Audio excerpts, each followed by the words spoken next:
우리 3학년 여러분 안녕하세요. 오늘은 프로포절 작성법 첫 번째 시간이죠. 줌 수업을 통해서 아마 선생님들과 함께 교수님들과 함께 이제 기본적인 교과목에 대해서 설명을 들으셨을 거로 압니다. 자, 프로포절을 작성한다라고 하는 것은 어찌 보면은 우리가 사회복지와 관련된 프로그램을 잘 만들어서 즉 기획해서 그와 관련된 것들을 잘 정리된 문서로 즉 제안서로 만들어내는 것, 이것을 우리가 프로포절이라고 할 수 있어요. 그렇기 때문에 프로포절 작성법에서 무엇보다도 중요한 것은 얼마나 적절한, 얼마나 대상자 욕구를 잘 우리가 충족시켜 줄 수 있는, 해결해 줄 수 있는 그런 프로그램을 만들어내는지, 기획해내는지, 이것이 가장 중요하다고 볼 수가 있습니다. 그래서 오늘은 프로포절 작성법 1주 강의 시간에서는 프로그램 기획에 대해서 설명을 드릴 거고, 다음 주에도 이어서 프로그램 기획과 관련돼서 여러분들이 아셔야 되는 내용들을 소개해 드릴 거예요. 프로포절 작성법이라고 하는 이 수업은 여러분들이 이제 이미 프로그램 개발과 평가라든지 아니면 1학기 때 수업을 하신 프로그램 운영 실무 모두 연결되는 수업들이에요. 그래서 기존에 들었었던 내용들을 다시 한번 잘 정리하고 이제는 그동안은 조별로 진행되었다면은 이제는 여러분들이 개별적으로 이러한 내용들을 잘 숙지하셔서 나만의 프로그램을 잘 만드셔서 하나의 제안서로 여러분들이 작성해 주시면 됩니다. 자, 그러면 프로포절 작성법, 자, 프로그램 기획에 대한 첫 번째 수업을 진행하도록 하겠습니다. 이제 구체적으로 사회복지 프로그램을 기획한다. 뭘까요? 여기 나와 있어요. 뭔가 이제 사람들이 막 토의하는 거예요. 토의하는 과정. 이 기획은 뭔지 토의하니까 가만히 앉아서 가만히 있는 건 아니겠죠? 뭔가 의사결정을 하는 것처럼 보이죠? 그리고 열심히 토론을 하니까 역동적이겠죠? 한 번 하고 끝나는 거 아니죠? 지속적이겠죠? 이런 모든 일련의 과정이에요. 기획이라는 게. 그걸 통해서 뭐가 나와? 결과물 짠 하고 나왔어요. 이 결과물이라고 하는 게 이제 계획서겠죠? 그렇죠? 토의 과정을 거쳐서 역동적인 지속적인 의사결정 과정을 통한 결과물 또는 청사진이라고 얘기를 해요. 그런 거 만들어내는 이런 모든 일련의 과정을 우리가 기획이다라고 얘기를 해요. 그리고 기획을 왜 해야 돼요? 사회복지 프로그램 기획 왜 해야 될까요? 여러분들 기관에 나가서 이제 프로그램을 운영하셔야 되는데 이 사람들이 뭘 원하는지, 그리고 구체적으로 어떠한 프로그램을, 어떤 목적과 목표를 가지고 또 세부적으로 어떤 프로그램을 가지고 그런 거를 전혀 논의 없이 무턱대고 나가는 게 아니잖아요. 그죠? 가기 전에 뭔가 열심히 우리 앉아서 수업 시간에 앉아서 뭐가 필요할까? 뭐 어떤 프로그램 할까? 목적은 뭐지? 목표는 뭐지? 열심히 논의하셔야 돼요. 친구분들이랑 열심히 협의하시고 그 과정을 통해서 짠 하고 계획을 만드는 거죠. 계획서를 만드는 거예요. 자, 이러한 일련의 과정을 기획이라고 합니다. 그래서 구체적인 행동을 실행함에 앞서, 자, 여러분들 계획서 나오면 이제 이거 가지고 5월부터 나가서 열심히 운영을 하시면 되는 거죠. 그 전까지의 과정을 뭐라고 한다? 기획이라고 한다. 구체적인 행동을 실행함에 앞서 그에 대한 일련의 계획을 수립하는 과정. 그쵸? 기획은 활동이자 과정이 활동하는 거잖아요, 여러분. 논의. 그 결과 뭐가 만들어져요? 계획이 만들어지는 거예요. 그래서 기획은 이런 역동적이고 지속적이고 이런 의사결정 과정. 계획은 기획의 결과물, 청사진, 보통 그렇게 얘기합니다. 그래서 기획과 계획의 차이를 여러분들 이해하셨죠? 자, 그럼 사회복지는 뭐 하는 사람일까요? 보면은 사회복지사가 수행하는 가장 빈번한 업무 중에 하나가 프로그램 기획이에요.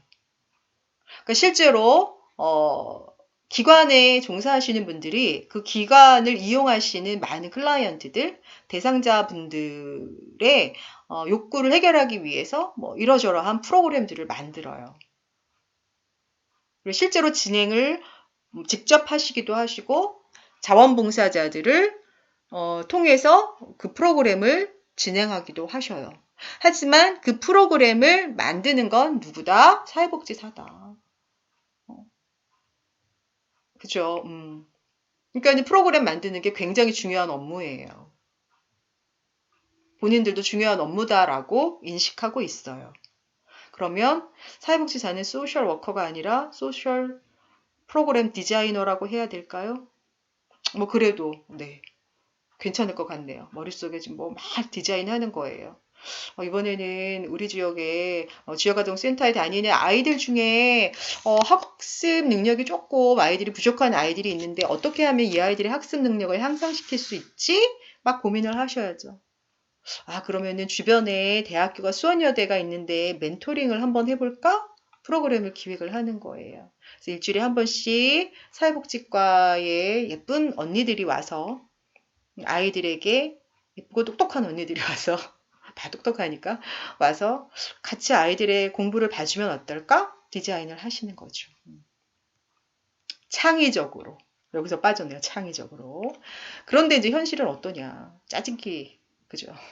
그 다음에 뭔가 우리가 프로그램을 한다라고 하는 거는 기관이 가지고 있는 그런 재정으로 운영을 하는 거예요. 그렇기 때문에 아무런 성과가 없는 프로그램을 자꾸 돌리면 안 되는 거예요. 어느 정도 좀 아이들한테도 효과가 있거나 이용하시는 대상자분들에게도 효과가 있어야 돼요. 그러다 보니까 어때요? 너무 이제 결과만을 중심으로 갈 수 있게도 되고, 또 때로는 어떤 경우에는 성과를 입증하기에는 어려운 경우도 있어요. 특히 이제 지난 학기에 장애인 복지관, 장애인 기관에서 이제 했었던 언니들의 얘기가, 이제 다른 기관에는 그 프로그램을 하고 난 다음에 긍정적인 결과가 이렇게 좀 보이는데 장애인분들은 도저히 그걸 알 수가 없어요. 뭐 이렇게 얘기를 하셔요. 그래서 성과를 입증해내는 게 어려워요. 라는 이제 그런 어려움을 토로하기도 하였습니다. 실제로 많은 프로그램들이 특히나 단기에 진행되는 프로그램일수록 더 그렇죠. 성과를 입증하기가 쉽지가 않아요. 근데 우리는 어때요? 성과를 또 입증해내야 이후에 재정적인 지원을 받을 수 있고 하기 때문에 참 어려운 부분이기도 합니다. 자, 기획 전문가로서 사회복지사. 아까도 얘기했어요. 이 기획이라고 하는 건 사회복지사가 수행하는 일상적 업무이기도 해요. 늘상 하시는 거예요. 자, 오늘은 어떤 걸 해볼까? 열심히 구상을 하셔야 되겠죠. 그 다음에 우리가 왜 사회복지 프로그램을 만드는 거예요? 대상자의 요구가 있기 때문에 그래요. 그 기관을 이용하시는 클라이언트들이 욕구가 있고 문제가 있는데 그거를 해결하기 위한 기존의 방법으로는 조금 그 욕구나 그런 것들이 충족되지 않아요. 그래서 새로운 걸 만드는 거잖아요. 그쵸? 그러면 우리가 그 프로그램을 운영할 때는, 그렇죠. 그냥 전혀 돈이 안 들진 않거든요. 그죠. 뭐 재료비, 하다못해 간단하게 재료비서부터 시작해서 강사를 초청해서 무언가를 하면 강사비도 들고요. 그죠. 뭐 여러 가지가 들어요. 그러면 우리는 그러한 재원을 씀에 있어서, 책무성이라는 게 있어요. 이 재원을 쓰는 거에 대한 책임감을 가지고 써야 되는 거예요. 그래서 좋은 프로그램을 만들어야 돼요. 여기서 좋은 프로그램이라고 하는 거는 그 이용하는 대상자분들의 욕구를 정확하게 파악하셔서 그 욕구를 해결할 수 있는 좋은 프로그램을 제공을 하여서 이 재원이 잘 쓰일 수 있게끔 하는 거죠. 전혀 효과가 없는 프로그램 자꾸 돌리면 이거는 조금 곤란하죠. 그래서 어느 정도 효과성도 나타낼 수 있는 그런 프로그램을 만드는 게 필요해요. 그러면 여기서 효과성이 있는 프로그램을 만들기 위해선 뭐가 제일 중요하냐? 뭘까요? 한번 생각해 볼까요? 하나, 둘, 셋. 그렇죠. 대상자의 욕구 파악이 가장 중요해요. 왜 필요하냐? 이 프로그램을 왜 해야 되느냐? 그거가 가장 중요해요, 여러분. 여러분들이 이제 프로그램을 만드는 거 너무 어려워요. 라고 생각하실 수 있어요. 하지만 이 프로그램이 이 대상자분들에게 왜 필요한지를 고민을 하시고 그 필요성을 잘 여러분들이 주장할 수만 있으면 거의 프로그램 만드는 거에 50%까지 왔다고도 볼 수 있어요. 자, 이게 잘 되면 우리가 효과적인 프로그램이 될 수 있는 거죠. 그걸 통해서 우리가 사회복지하는 사람이 재정에 대한 책임 또는 클라이언트에 대한 책임 이런 것들을 다 할 수 있다라고 보는 거예요. 그래서 기획을 잘해야 된다. 그 다음에 여러분들 복지관이나 뭐 이런 이제 사회복지 관련 기관에서 주로 사업비로 쓰는 걸 우리가 재원이라 그래요. 충분하지 않아요, 각 기관마다. 그래서 대상자들, 이용자들의 욕구는 많은데 그 욕구를 충족하기에 재원이 충분하지 않아요. 그럼 우리는 어떤 방법을 써서 재원을 마련하나요? 뭐 그렇죠. 뭐 후원을 받을 수도 있고 뭐 그렇죠. 하지만 그것보다 더 많은 재원을 확보할 수 있는 방법, 프로그램을 돌리는데 필요한 지원을 확보하는 방법, 딩동댕 공동모금회에 신청을 하는 거예요. 사회복지 공동모금회에 우리 의원의 이러한 대상자들을 대상으로 이러한 필요성을 가지고 이 사업을, 이 프로그램을 하려고 합니다. 자, 사업 신청을 하는 거죠. 그래서 공동모금회, 사회복지 공동모금회에서 봤을 때, 굉장히 타당하다, 뭐 합리적이다, 필요하겠다라고 보여지면 재원을 이렇게 뭐죠? 주는 거예요. 재정 지원을 해주는 거죠. 재원을 마련하는 수단이에요. 기획하는 거는. 그래서 좋은 프로그램을 만들어서 이렇게 공동모금회에 신청을 하고 재원을 지원받을 수도 있어요. 자, 그 다음에 우리가 이렇게 좋은 프로그램을 기획한다라고 하는 건 사회복지를 하는 우리 기관이 그 기관을 이용하는 클라이언트들 또는 대상자들에 대한 그런 책무성이기도 하지만 우리 기관에 대한 그 이용하는 분들에 대한 신뢰를 확보하는 일이기도 해요. 그 다음에 이런 기획 과정을 통해서 여러분들의 전문성 또한 확보할 수 있는 수단이다라고 볼 수 있습니다. 자, 사회복지 프로그램 개발 시 여러분들이 고려해야 할 사항이 있습니다. 첫 번째, 가치. 자, 이 프로그램이 우리 사회적으로 받아들일 만한 가치냐. 그렇죠. 너무 부정적인 프로그램을 막 하려고 해요. 그럼 사회적으로 그게 받아들일 만한 가치가 아니에요. 그러면 그거는 조금 바람직하지 않죠. 그쵸? 아이들의 뭐 공격성 감소를 위한 프로그램인데 아이들에게 막 공격적인 행동을 하게 해요. 그래서 공격적 행동을 하게 한 다음에 그 행동을 감수하기 위해 여러 가지 개입을 하는 거예요. 그럼 아이들의 공격성을 일단 막 공격적인 행동을 아이들이 보이도록 해야 되잖아요. 아니면 공격적인 행동을 하도록 하는 프로그램? 이런 건 안 되겠죠. 그 가치가 사회적으로 받아들일 만하냐. 그 다음에 실현 가능하냐. 아무리 좋아도, 아무리 훌륭한 사회복지 프로그램이라도 이게 실현 가능하지 않으면 필요가 없는 거예요. 또 내지는 클라이언트 확보 가능하느냐. 아무도 안 오면 이거를 할 수가 없잖아요. 그쵸? 그러려면 뭐 해야 돼요? 우리 지역사회에 이것을 원하는, 이 프로그램을 원하는 클라이언트들이 어느 정도 분포해 있는지도 좀 파악하셔야 돼요. 또는 우리 기관을 이용하는 이용자분들 중에 이러한 내용의 프로그램을 원하는 분들이 최소한 어느 정도 있는지 그 정도는 파악하셔야 되죠.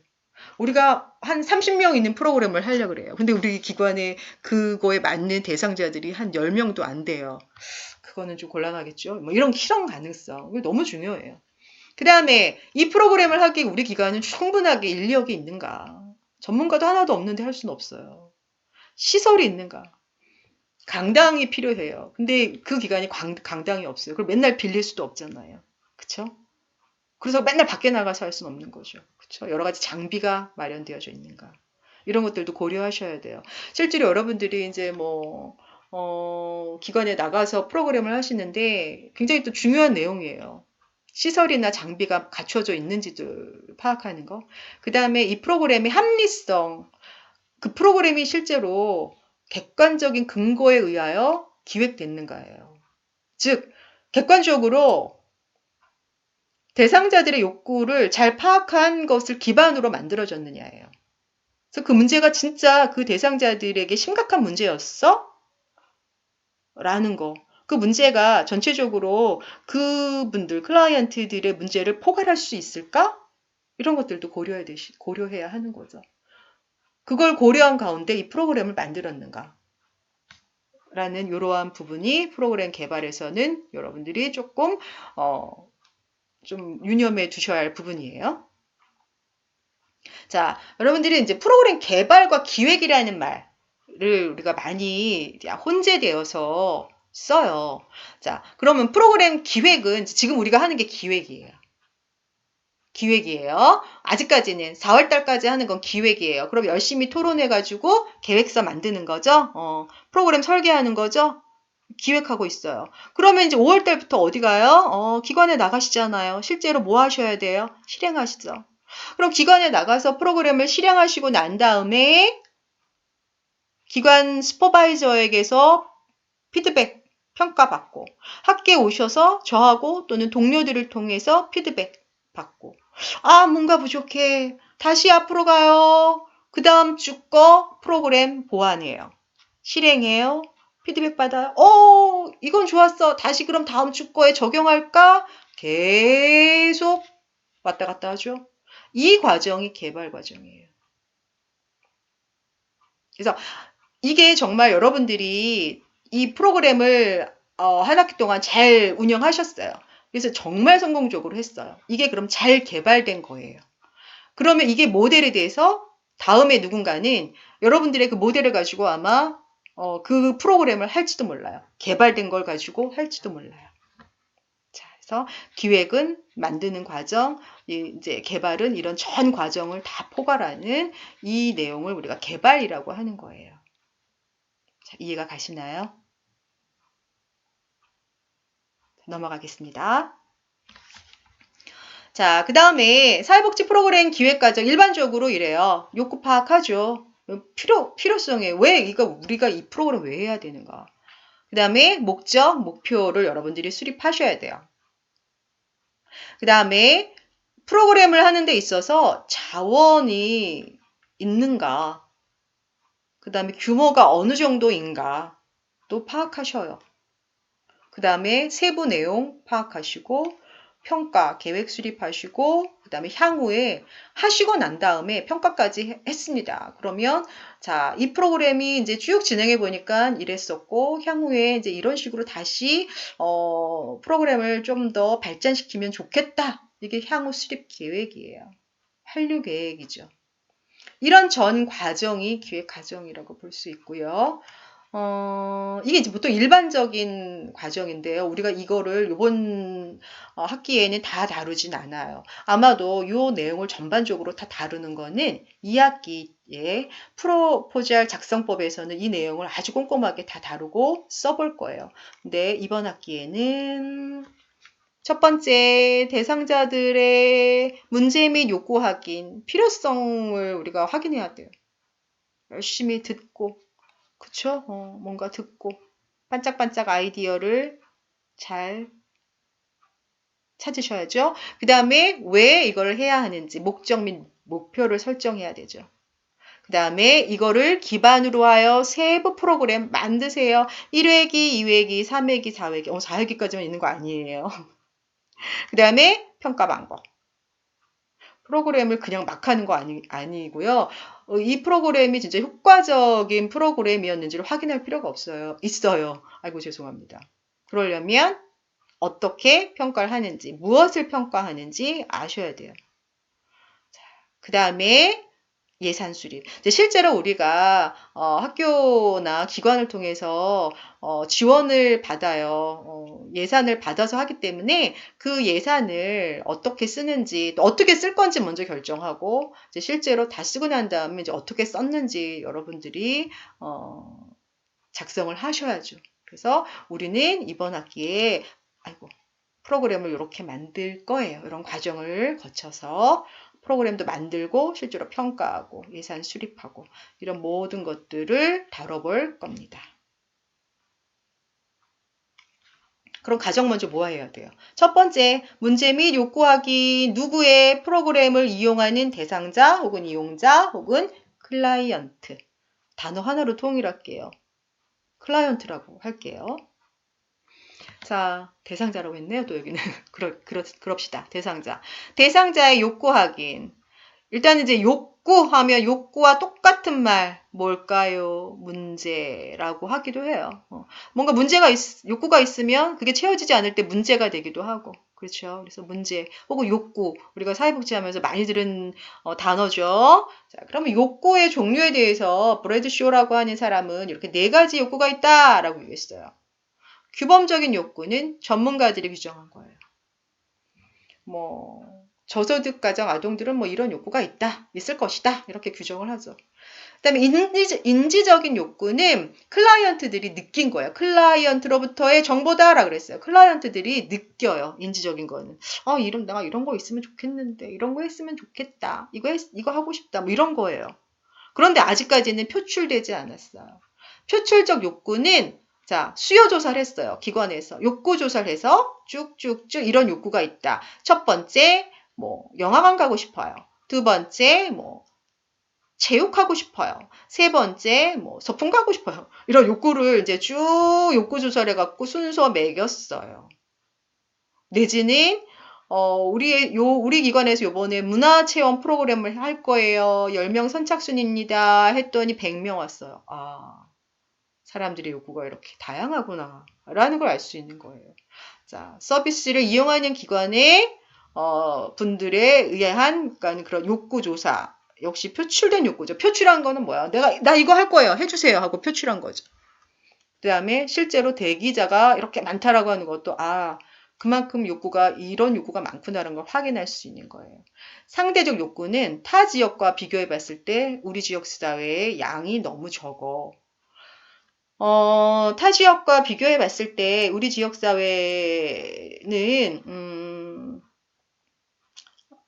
뭐가 적다고 할까요? 문화 공간이 너무 적어요. 문화 체험을 할 수 있는 공간이 너무 적대요. 인근에 화성시라고 할까요? 화성시는 문화 체험할 수 있는 기관이 그런 하여튼 시설이라든지 이런 게 10군데인데 우리 수원시는 한 군데밖에 없다. 그러면 어때요? 이 지역 분들이 문화적인 욕구가 되게 많을 수 있다라고 하는 거예요. 이런 것들을 통해서 욕구가 있구나라는 걸 파악하는 걸 우리가 상대적 욕구다라고 얘기를 합니다. 욕구의 종류. 이건 이제 아마 이제 기존에 지역사회 복지론 시간을 통해서 배우셨을 것 같아요. 자, 여기서 중요한 건 이게 아니라, 자, 욕구를 그러면 보세요. 욕구는, 전문가들이 규정한 것만을 가지고 프로그램을 만들 수는 없어요. 그 기관을 이용하시는 분들, 이용자분들 또는 클라이언트들이 어느 정도 좀 표출하셔야 돼요. 근데 우리가 욕구 조사를 다 할 수가 없잖아요. 그렇죠. 기관마다. 그래서 대부분 이제 기관에 계시는 선생님들을 통해서 욕구를 듣는다거나 아니면 고은누리 같은 경우에는 대상자분에게 욕구 조사를 해서 알려주신다고 하셨으니까. 표출적 욕구. 그렇죠. 그래서 어쨌거나 우리가 프로그램을 만들기 전에는 대상자 욕구 파악을 해야 되는데 그러기 위해서는 욕구를 알아야 돼요. 조사를 해야 돼요. 왜? 지역사회에 필요한 서비스나 프로그램을 알기 위해서예요. 이 지역사회는 어떤 서비스가 필요한지, 우리 욕구조사는 기본적으로 어떤 프로그램을 필요로 하는지 알기 위해서 욕구조사를 하잖아요, 보통. 그 다음에 새로운 프로그램을 개발하기 전에 특정한 문제를 가진 클라이언트 수를 좀 파악할 필요가 있어요. 이번에 이제 수원시 권선구에서, 홀로 지내시는 어르신들을 대상으로 한, 심리적 지원을 하고자 한다. 이런 프로그램을 기획하려고 합니다. 즉, 가가호 방문하여서, 아니면은 이제 혼자 사시는 어르신들을 대상으로 한 그런 어떤 심리 지원 프로그램을 하려고 해요. 그래서 오셔가지고 미술치료 같은 거를 하시고자 하는 거예요. 그러면 이 프로그램 하기 전에 우리 지역사회에 혼자 사시는 어르신들, 65세 이상의 분들이 얼마나 되는지 수를 파악할 필요가 있는 거죠. 너무 없는데 그 프로그램을 실제로 참여하실 수 있는 현실 가능한 분들이 없다면 아무리 프로그램 좋아도 하기가 어렵고 이걸 원하는 분들이 너무 많다면 프로그램을 좀 반을 여러 개 한다거나 이런 것들을 하기 위해서 욕구조사를 해야 되죠. 그 다음에 제공되고 있는 서비스를 이용하기 어렵게 만드는 장애 요인을 좀 파악하셔야 되죠. 자, 혼자 사시는, 그러니까 홀로 사시는, 흔히 독거노인이라고 얘기하죠. 어른들의 심리 정서적 지원을 위해서 미술치료 프로그램을 하려고 하는데, 이분들이 원래 이 프로그램을 뭐 수원시 권성구에 있는 A라고 하는 복지관에서 기획해서 하려고 그랬어요. 그런데 권성구가 굉장히 넓잖아요. 넓은데 이 기관에 오기가 너무 어려우신 거예요. 너무 멀다 보니까. 나이도 좀 연세도 좀 있으시고. 그러면은 아무리 가고 싶어도 못 가는 거죠. 그렇다고 그 기관 셔틀이 그 동네까지 안 가면 더 어려울 수 있어요. 그러면 아무리 좋은 프로그램이라도 실제로 그 이용하기에 어려운 요인들이 있다면 쓸모가 없을 수 있다는 거죠. 그래서 장애 요인이 뭔지를 파악해서 그거를 해결하는 걸 먼저 해야 되는 거예요. 그래서 셔틀을 운영하게 한다거나 아니면 뭐 셔틀이 뭐 여기저기 사시는 분들이 너무 뿔뿔이 흩어져 있으면은 너무 이제 힘드니까 아니면 이렇게 동네별로 어르신들을 모집을 해서 셔틀을 한꺼번에 이렇게 타게 하시고 또 가시는 데까지 모셔다 드리고 뭐 이렇게 한다거나 이런 거 장애 요인 파악하셔야 돼요. 그 다음에 우리 지역사회 내에 이제 그런 프로그램을 필요로 하는 분들의 문제를 알리기 위한 거예요. 더 심화되면 안 되잖아요. 그렇죠? 그래서 사회 문제를 알리기 위해서도 욕구조사가 필요합니다. 뭐 우리 지역사회에 혼자 사시는 어르신들이 굉장히 많은데 이 어르신들에 대한 심리적인 요즘에는 이제 물질적인 지원들을 그래도 많이 받으시니까 뭐 먹고 사는 데는 그나마 어려움이 없는데 뭔가 심리적인 게 채워지지 않는 거죠. 이런 문제가 너무 지속이 되면 노인분들의 자살의 문제로까지도 이어질 수 있다는 거죠. 사회적 문제를 알리는데도 필요해요. 그 다음에 특정한 목표 대상층에 맞는 프로그램 개발에 필요한 정보를 확보하기 위해서도 욕구조사는 필요합니다. 이런 이유로 욕구조사를 반드시 보통 하죠. 자, 욕구조사 방법은 우리가 그동안 제일 많이 했던 게 뭐예요? 직접 설문조사. 나가서 직접 물어보는 거예요. 이 기관을 이용하시는 분들을 대상으로 직접 설문조사. 어떤 걸 원하시나요? 그래서 우선순위 해서 가장 뭐 원하는 걸 하는 거죠. 그 다음에 뭐 개별적으로 또는 집단, 면담을 통해서 욕구조사를 하는 거예요. 근데 어쨌거나 얘는 직접과 개별 면담, 직접 만나는 거죠.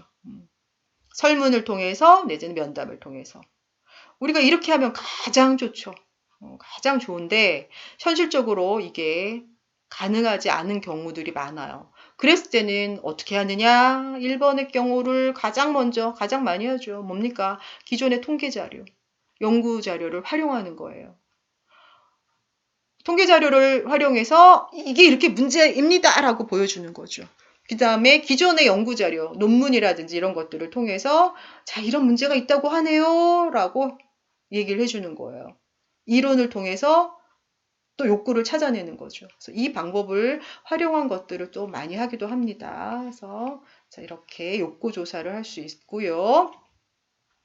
자, 욕구 조사 방법 실제를 한번 보도록 하겠습니다.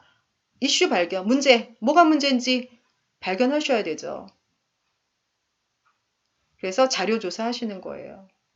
여기 보면 이제 인구학적 데이터 확보 얼마나 되는지 통계를 보셔야겠죠. 관련된 보도자료, 잡지, 뭐 신문 기사 이런 것들 여러분들 확인하시면 돼요. 만약에 이제 아까 혼자 사시는 어르신들의 뭐 미술 치료를 하고자 한다. 왜? 심리적인 지원이 필요해서. 그럼 그 지역사회의 어르신들의 인구가 어느 정도 되는지 파악할 필요가 있고요. 각종 자료를 통해서 혼자 사시는 어르신들이 뭐 외로움의 문제가 해결이 안 돼서 자살로 이어지는 경우가 많다더라 하는 그러한 자료들도 있어요. 다양한 논문들, 양적 질적 자료라고 하는 건. 그 다음에 대상자분들이 직접 작성한 글, 뭐 설문조사, 면담을 통해서 파악할 수 있는 거죠. 앞선 내용들을 조금 자세하게 더 얘기가 되었습니다. 그래서 이제 욕구 조사를 했습니다. 자, 이거는 작년에 이제 했었던 한 선배 언니의 프로포잘 내용 중에 하나예요. 그래서 욕구를 확인한 거예요. 이 선배가 했던 프로그램은 예비 부부를 위한 의사소통 프로그램이었어요. 그러니까 왜 예비부부인가 보니까 이혼율이 증가했다라고 하는 거. 통계 자료 봤죠? 통계 자료 분석한 거예요. 그리고 이 사람들이 결혼 생활의 위기를 4년 이하의 부부들이 가장 많이 받는데요. 그래서 실제로 이혼율도 증가한다라고 하는 거죠. 그래서 예비 부부들을 에게 이 의사소통 프로그램을 함으로써 이런 문제를 이혼의 문제 또 내지는 결혼하고 이렇게 신혼 기간을 통해서 이혼하는 이런 문제, 조기 이혼의 문제를 해결할 수 있지 않을까 본 거예요. 또 이론을 통해서 욕구를 확인한 거죠. 왜 의사소통 프로그램인가?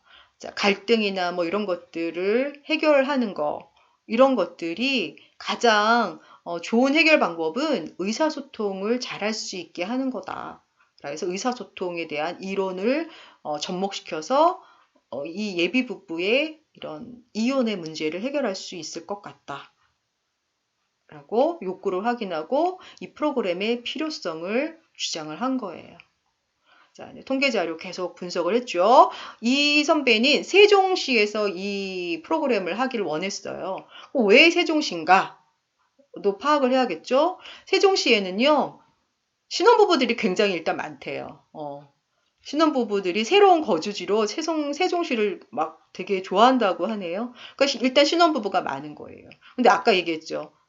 신혼기에 가장 이혼을 많이 하더라. 그러니까 이들을 대상으로 프로그램이 필요하다. 이렇게 나온 거죠. 여러분들이 우리도 저렇게 하려는 거야? 아니 그런 건 아닙니다. 그냥 잘된 걸 보여드린 거고요. 여러분들도 충분히 이렇게 할 수 있어요. 자, 그 다음에 욕구를 확인하는데 아까는 주로 이제 통계를 통해서 봤어요. 실제로 조사하기도 하고. 근데 우리가 그렇게 할 수도 있지만 이론을 통해서도 할 수 있어요. 그래서 프로그램 이론이란 프로그램에 영향을 미치는 여러 가지 근거를 제시해 주는 거예요. 그래서 만약에 부부간의 의사소통을 향상시키는 것은 결혼 만족도를 높일 수 있다. 의사소통 이론을 여러분들이 보시다 보면 이거에 대한 답을 찾을 수 있는 거죠. 그 다음에 부모 아동 간의 애착 증진을 통해서 아이들의 또래 관계에 긍정적 영향을 미칠 수 있다. 왜? 애착 이론으로 통해서 보니까 부모와의 애착이 잘 맺어진 아이들이요. 사회성 발달이 굉장히 긍정적이에요. 자, 이거는 굳이 통계 자료를 보지 않아도 이론, 문헌 검토만 하여도 알 수 있는 거죠. 그 다음에 스트레스가 많으면 삶의 만족도가 떨어진다.